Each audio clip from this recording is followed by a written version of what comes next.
Hello everyone, welcome to One Stop Mathematical Solution. Today we are going to look into the CSIR NET June 2011 question paper.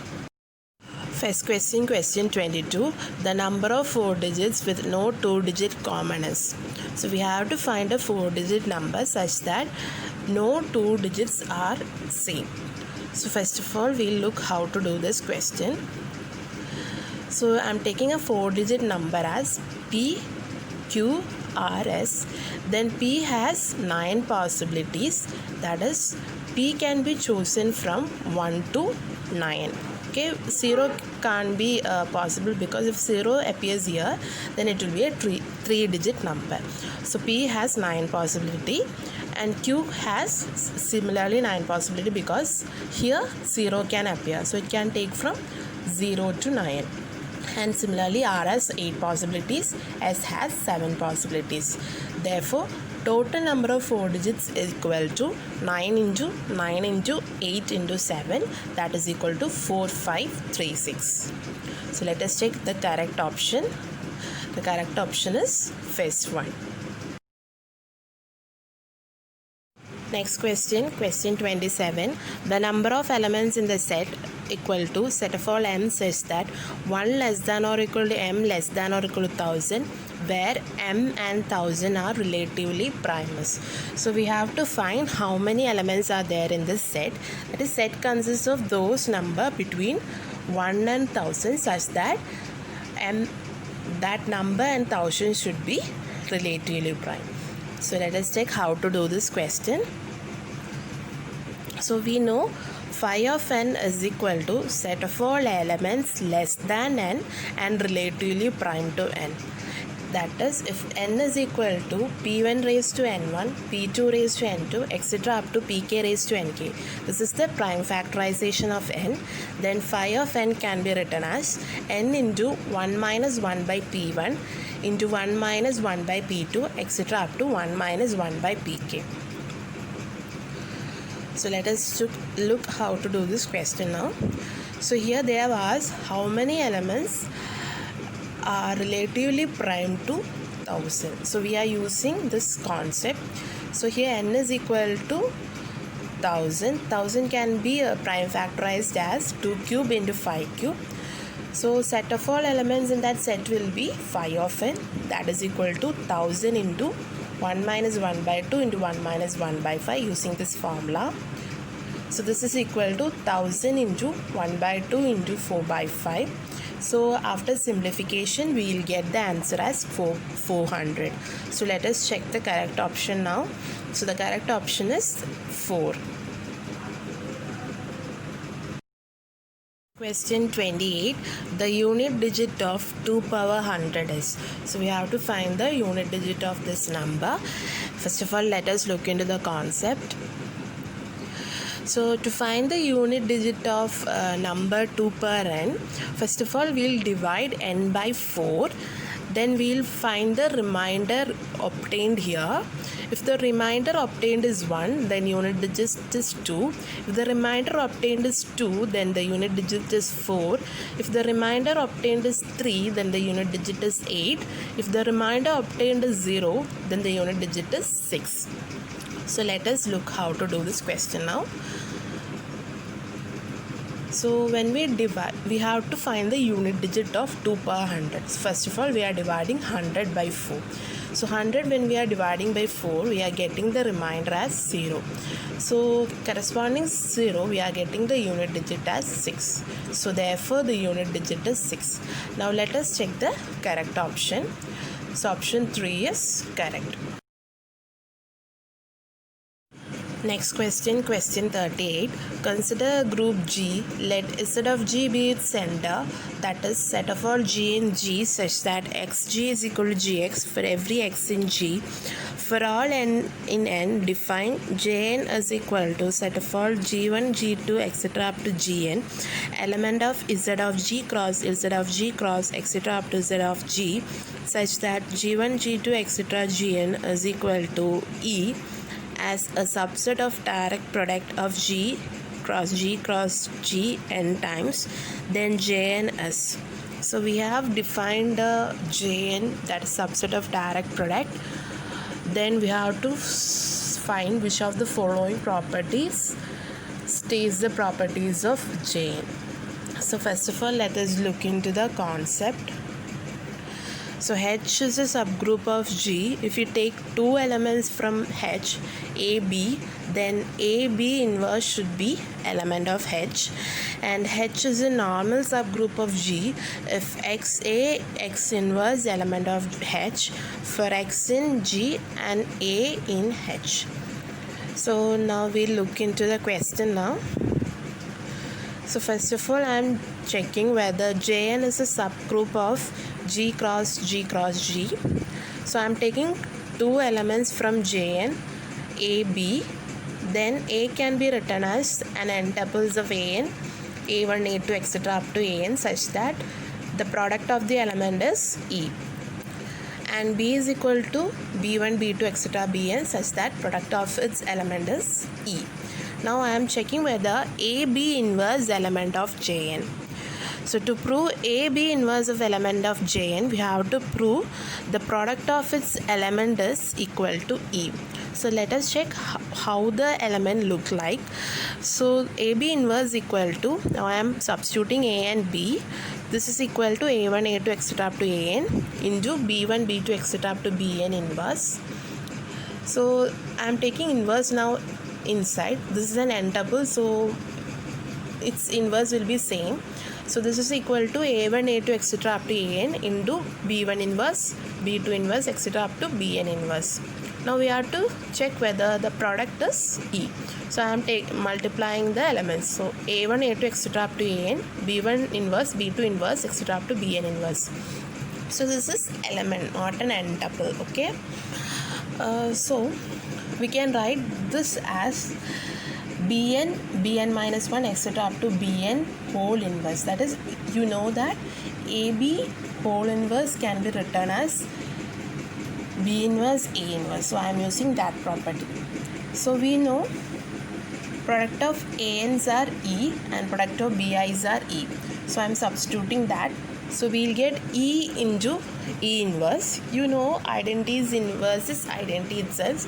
So we'll get E into E, that is equal to E. So this implies the product of this element is E. So AB inverse is an element of Jn. So Jn is subgroup. Now we'll prove whether Jn is normal subgroup of J cross G cross G. So for that we'll take an element from Jn. So A is equal to an n-tuple such that product of its element is Z. Now I am taking an element G from G. So I have to check whether GA G inverse element of Jn. So for that its product of this element should be E. So first of all I am checking what the element look like. So G and A I am substituting here. So we'll get G into A1, A2, etc. up to An, G inverse. Now I am multiplying it inside the n-tuple. So we'll get this is equal to GA1, G inverse, GA2, G inverse, etc. up to GAN, G inverse. Now I have to check whether the product of its element is E. So I am taking the product.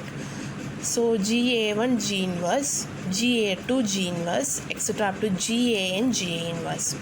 So when we do like this, you see here G inverse and G occurs. So G inverse into G is identity. So I am replacing all that by E. So we'll get equal to G into A1 into A2, etc. up to AN, G inverse. You know product of this AIs are E. So this is equal to GE, G inverse. You know identity into G inverse is G inverse. So we'll get G into G inverse. So this is equal to E. So we got product of the elements of GA and G inverse as E. Therefore, GA G inverse is element of Jn. So Jn is normal subgroup. So now let us check the options now. So we got it as a subgroup as well as normal subgroup. So option 1 cannot happen, option 2 cannot happen. So option 3 is correct. Since it's an MCQ, you need not proceed to the fourth option.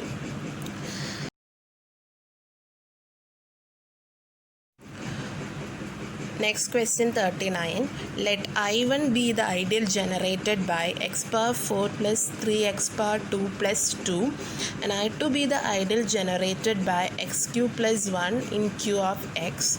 If f1 is equal to q of x by x power 4 plus 3x square plus 2 and f2 is equal to q of x by x cube plus 1, then so we have two ideals given in q of x. We have to check whether f1 and f2 are ideals. So first of all, let us check into the concepts. So when we are given a ring, R by M is a field if and only if M is a maximal ideal. So if M is a polynomial, M is maximal if polynomial is irreducible. So polynomial to be irreducible, it cannot be split into factors. Or if we can split into the factors, then 0 of the factors should not belong to the given set. So let us check how to do this question now. So we have given I1 is equal to ideal generated by x power 4 plus 3x square plus 2. First of all, I am checking whether it is reducible or irreducible. So here I can split this as a product of quadratic polynomials, that is equal to x square minus 1 into x square minus 2.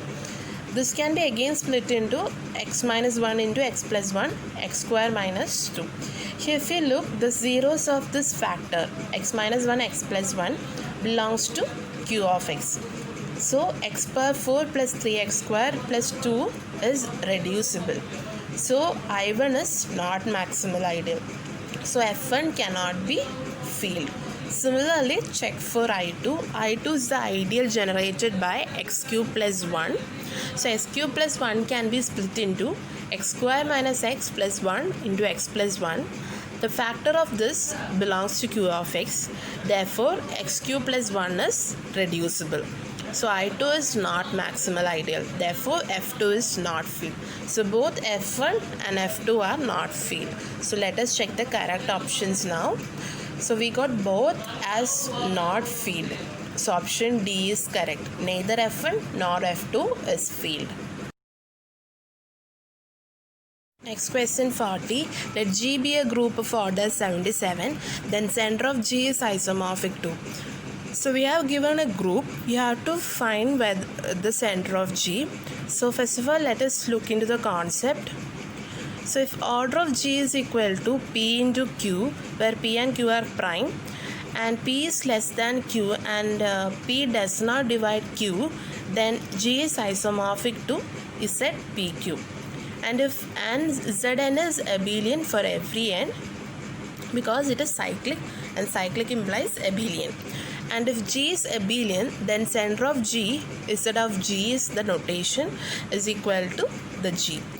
So now let us look into the question now. So here order of G is given to be 77.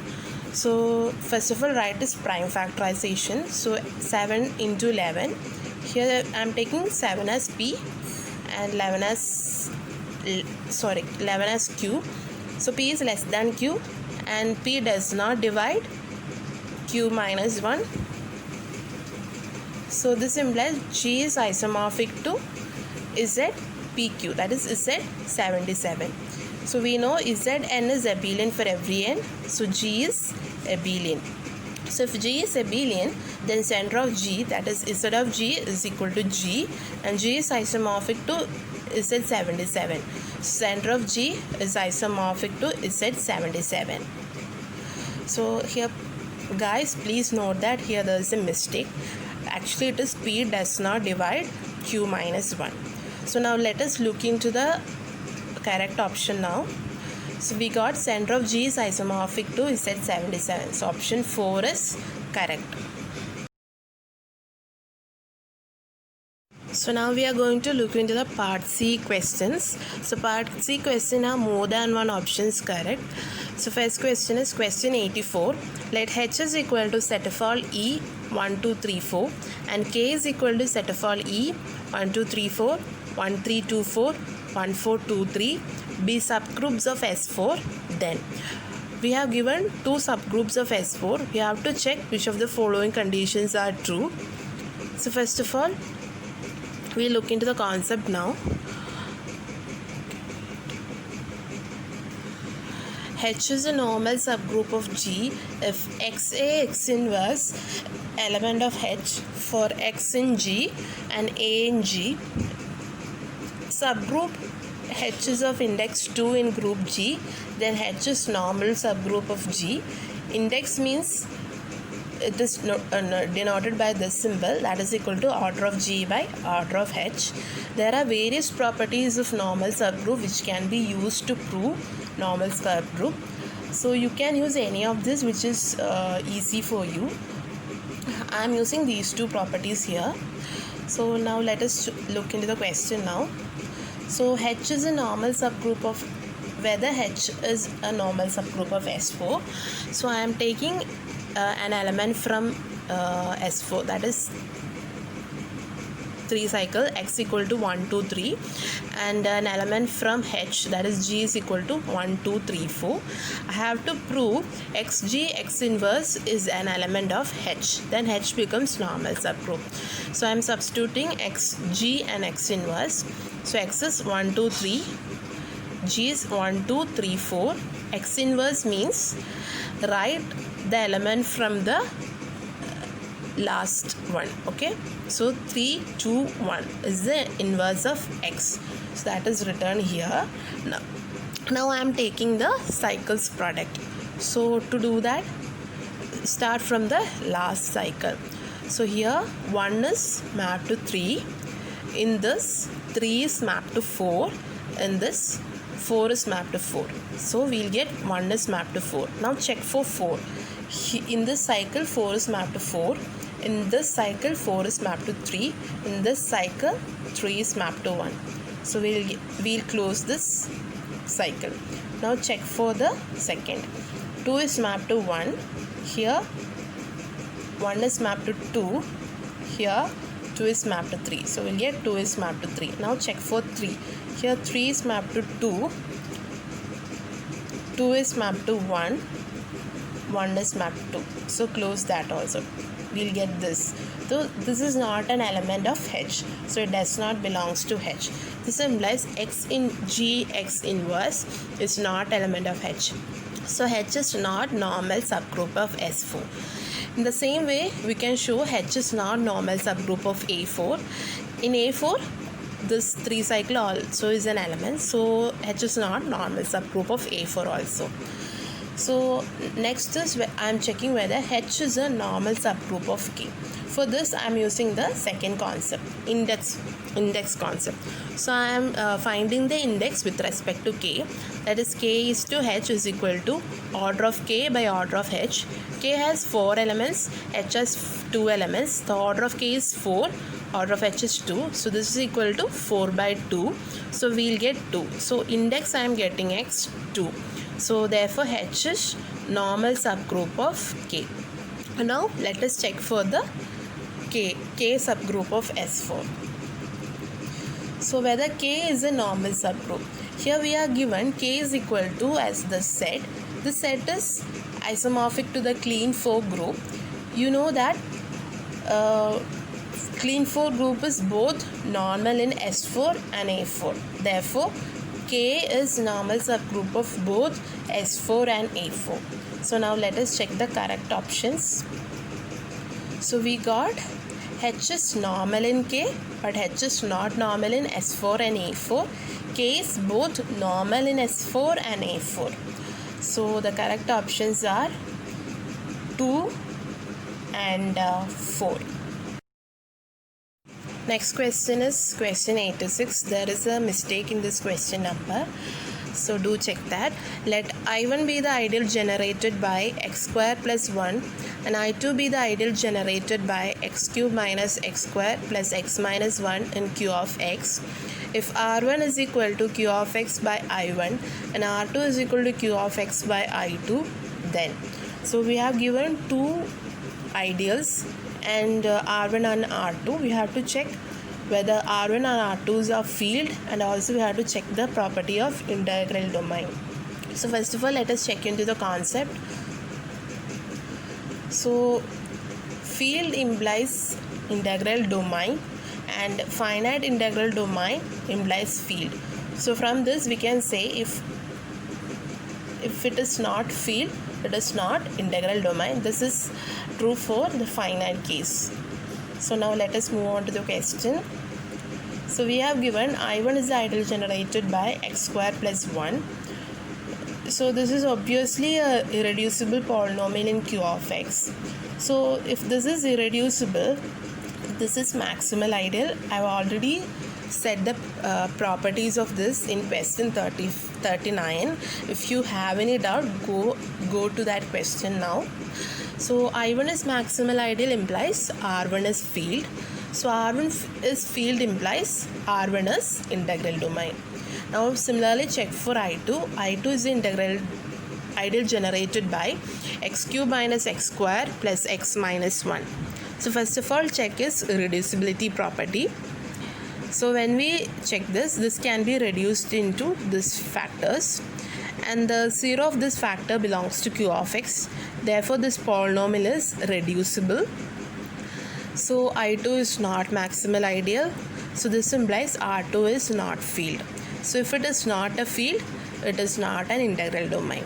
So now let us check the correct options. We got the answer as R1 is field and integral domain, R2 is not field and R2 is not integral domain. So correct options are 2 and 3. Next question, question 87. Let G is equal to Z10 cross Z50, then we have given a group. We have to find which of the following options are true. So first of all, let us look into the concept. So to find the number of elements of order D in Zn cross Zm, we use this formula, that is summation over phi of D1 into phi of D2, where D1 should divide N and D should divide M, and also the LCM of D1 D2 should be the order, that is D. So first up, let us look into the question now. So first option is asking for the number of elements of order 2. So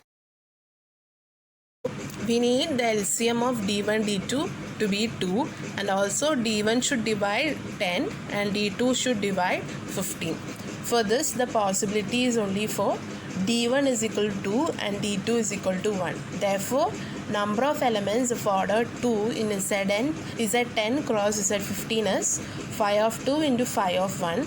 So phi of 2 is 1 and phi of 1 is 1. So 1 into 1, that is equal to 1. So second option is asking for number of elements of order 3. So similar way you can find, and that is phi of 1 into phi of 3, that is equal to 1 into 2, that is equal to 2. Third option is asking for number of elements of order 5 in Z10 cross Z15. So we need LCM to be 5 and D1 to be dividing 10 and D2 should divide 15. So possible cases we have to look. D1 can be 1, D2 can be 5. D1 can be 5, D2 can be 1. D1 can be 5, D2 can be 5. So therefore number of elements of order 5 in Z10 cross Z15 is equal to phi of 1 into phi of 5 plus phi of 5 into phi of 1 plus phi of 5 into phi of 5. You know phi of 5 is 4. Just substitute that, you will get 4 plus 4 plus 16, that is equal to 24. In a similar way, you can find the number of elements of order 10 in Z10 cross Z15 is equal to phi of 10 into phi of 1 plus phi of 2 into phi of 5, that is equal to 4 plus 4, that is equal to 8. So now let us look into the correct options. So the correct options are 1 and 3.